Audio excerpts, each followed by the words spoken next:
একদিন সকালে বানিয়েছিলাম লাচ্ছা পরোটা। পরোটার জন্য আমি এক্ষেত্রে আটাটাই ব্যবহার করেছি। একটু নরম করে মেখে নিয়ে যেভাবে পরোটার ময়দা আমরা মাখি সেইভাবেই আটা দিয়ে মেখে নিয়েছি।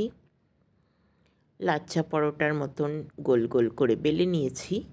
এক্ষেত্রে আমি তেল খুব কম ব্যবহার করতে চেষ্টা করি।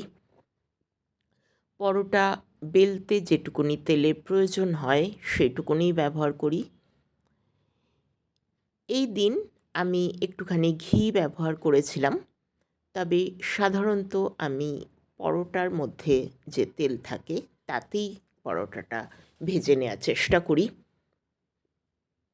আলাদা করে তেলের ব্যবহার করতে চাই না, তবে সেদিন ভালো লাগলো তাই একটু ঘি দিয়েছিলাম।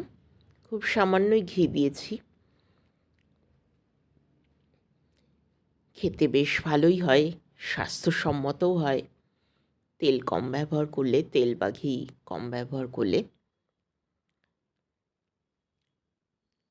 তোমরা একদিন এইভাবে বানিয়ে দেখতে পারো।